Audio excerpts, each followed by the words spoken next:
Bonjour à tous, je suis Virginie Noël, médium. Donc je voulais vous parler de la vie extraterrestre parce que j'ai fait des voyages astro et notamment avec mes guides et notamment avec Ashtar Sheran. Et j'ai pu explorer différentes dimensions, différentes planètes et aller dans les vaisseaux, notamment les vaisseaux de lumière. Et j'ai pu aussi, grâce à mes canalisations, écrire un livre publié sur Amazon, La vie d'Ashtar Sheran et les flammes jumelles, où j'ai posé des questions à Ashtar Sheran. Tout d'abord, je voulais réhabiliter Ashtar Sheran. Il y a eu un problème avec lui car les petits gris ont fait une imitation négative d'Ashtar.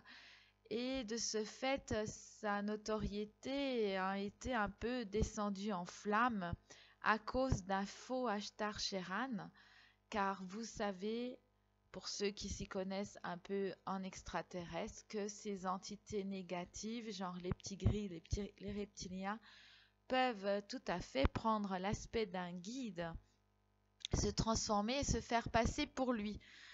Donc moi j'apprécie Ashtar Sheran qui est proche de la fraternité blanche, qui est un être de lumière et qui vient de Metaria, une planète que j'ai pu voir et même visiter en astral, une planète qui ressemble à la Terre, mais une planète en fait c'est plus un vaisseau, on peut dire, qui a été construit par les Métariens. J'ai pu aussi côtoyer différentes espèces d'extraterrestres, différents mondes comme l'intraterre, Telos. Je vais régulièrement à Shambhala et j'ai pu voir de nombreuses espèces, que ce soit animales, végétales ou extraterrestres. Alors évidemment, il existe des espèces d'humanoïdes comme Ashtar Sheran qui ressemblent à des humains mais plus fins, des beaux humains très beaux et intelligents parce que Ashtar m'a expliqué qu'ils avaient sélectionné les gènes et qu'ils avaient travaillé sur l'ADN pour obtenir une espèce, on va dire, supérieure, bien que eux, ils n'aimeraient pas qu'on dise supérieure, enfin une espèce améliorée.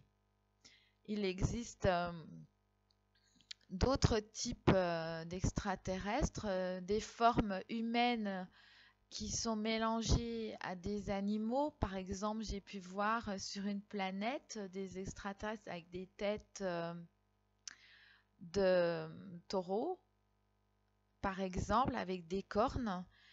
Ils peuvent être aussi très grands, 10 mètres de haut ou plus petits que nous, 1 mètre, 1 mètre 50.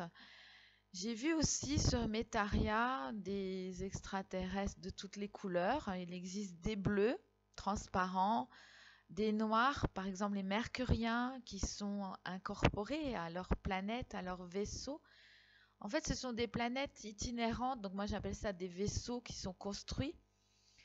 Et on a l'impression que la matière des espèces extraterrestres se mélange à celle des vaisseaux et parfois ils apparaissent, ils prennent une forme extraterrestre. Par exemple, les mercuriens sont matière noire avec des yeux brillants comme des diamants. Il existe aussi dans les Pléiades des êtres bleus, transparents, qui sont, dont un est venu vers moi et qui est resté un peu à mes côtés pour visiter la Terre. Évidemment, dans les autres dimensions, il n'était pas là vers moi dans la 3D. Et même les vaisseaux sont en fait, on peut dire des extraterrestres parce que ce sont de la matière végétale. Et je vais vous lire des extraits de mon livre où j'ai en fait posé des questions à Ashtar Sheran et il y répond gentiment. Alors dans ce livre, il y mêle aussi ma vie parce que quand je canalise, quand je parle, nous sommes en communion, nous sommes en osmose et tout est un petit peu mélangé, ma vie et la sienne. Mais il a eu la gentillesse de m'emmener voir d'autres mondes et notamment de passer par des trous noirs ou des portes aussi intergalactiques où on peut passer d'un univers à l'autre. Nous sommes des êtres pluridimensionnels. Grâce à nos corps subtils, on peut voyager dans des centaines d'autres dimensions. Il existe vraiment beaucoup d'univers et des univers en nombreuses dimensions. Donc tout est en exposant 100 ou 1000, plus de 1000 dimensions pour des milliers d'univers. Donc vous voyez bien que nos connaissances scientifiques n'ont pas encore accès à tout cela. Qu'est-ce que je voulais dire d'autre? Donc il y a des médiums comme moi, on utilise nos différents corps subtils, non seulement pour voyager à travers l'espace, à travers le temps, on peut remonter dans les vies antérieures aussi, sachant que toutes les vies se déroulent en même temps et cela est proche effectivement de la physique quantique. Donc j'ai pu poser des questions à Shtar pour écrire un livre et je vais vous en lire un petit extrait pour expliquer la complexité des vaisseaux spatiaux qui possèdent beaucoup de télépathie, qui pour télécommander, la matière est vivante, se matérialisant à souhait dans la 3D suivant la volonté de tous, ce qui reste possible pour cette matière. Donc là, il parle d'une matière plasmique. Sa forme et sa structure sont dotées d'un côté animal et végétal mélangés, donnant le plasma organique comme un animal. C'est un animal très sophistiqué qui reste vraiment bizarre. Il y a aussi des extraterrestres. Par exemple, j'en ai vu un qui m'a assez médusé parce qu'en fait, il avait une tête de méduse. Il ressemblait à un humain. Et donc, il avait une tête de méduse. C'est pour cela que les crop circles, je ne dis rien, parce que si vous trouvez des traces humaines, ça ne veut pas dire finalement que ce sont des traces humaines, puisque beaucoup d'extraterrestres ressemblent à des humains, ont une apparence humaine, donc des jambes et des pieds. Donc, des simples traces ne suffisent pas comme preuve pour dire que ce sont des humains, même si je pense que beaucoup de crops sont faits effectivement par des humains pour la désinformation. Donc, il existe plusieurs formes de vaisseaux spatiaux. Il y en a des gros, des vaisseaux mers où il y a des jardins dedans, des chambres et la matière s'adapte à la volonté. Par exemple, si vous voulez un meuble, ça prendra la forme d'un meuble.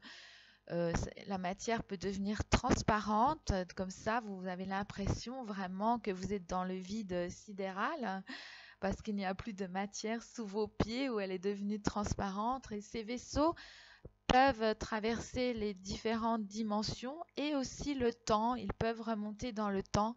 Ils voyagent à travers l'espace, à travers le temps. Ils apparaissent et disparaissent à volonté parce qu'ils passent d'une dimension à l'autre. Il y a des vaisseaux cargo, des grands vaisseaux qui vont chercher de la matière dans d'autres galaxies, d'autres planètes, justement pour construire ces vaisseaux très sophistiqués avec une matière première qu'on ne trouve pas sur Terre, évidemment, qui vient de très loin, d'autres univers. Il existe aussi des univers, c'est ce qu'ils sont en train de me montrer là en canalisation, des univers qui sont très très purs avec des sources d'énergie d'une pureté incroyable, incroyable. Et ça, c'est vraiment beau à voir. Je voulais aussi vous parler des implants parce que effectivement, j'enlève des implants parce que là-haut, les guides et ces extraterrestres m'ont montré comment je peux les enlever. Je parle des implants astro. Il faut savoir que les corps subtils sont implantés et qu'on peut enlever les implants. Il faut que la personne effectivement casse des pactes qu'elle a passés avec les forces involutives négatives, avec des extraterrestres qui ont pu effectivement l'amadouer avec des paroles gentilles, avec un masque de bienveillance, afin de faire des expériences. Ce sont un peu des scientifiques qui font des expériences. Et ces personnes ont pu passer des pactes dans les vies intérieures, dans les vies antérieures. C'est des personnes qui sont abductées, que ce soit physiquement ou mentalement, et elles ont pu être abductés, par exemple, sous Atlantide, et les corps astraux gardent en fait ces implants des vies antérieures. C'est pas forcément dans cette vie-là. Quand on trouve des implants dans les soins énergétiques, il est bon que la personne casse les pactes et effectivement, on peut après cela ou en même temps enlever les implants en agissant sur les corps éthériques subtils. Effectivement, les prières ne suffisent pas, mais il est bon d'agir avec la présence bienveillante des êtres de lumière ou de la source qui va nous assister dans ces soins. Et il est souvent nécessaire de faire ces soins plusieurs fois ou de vérifier.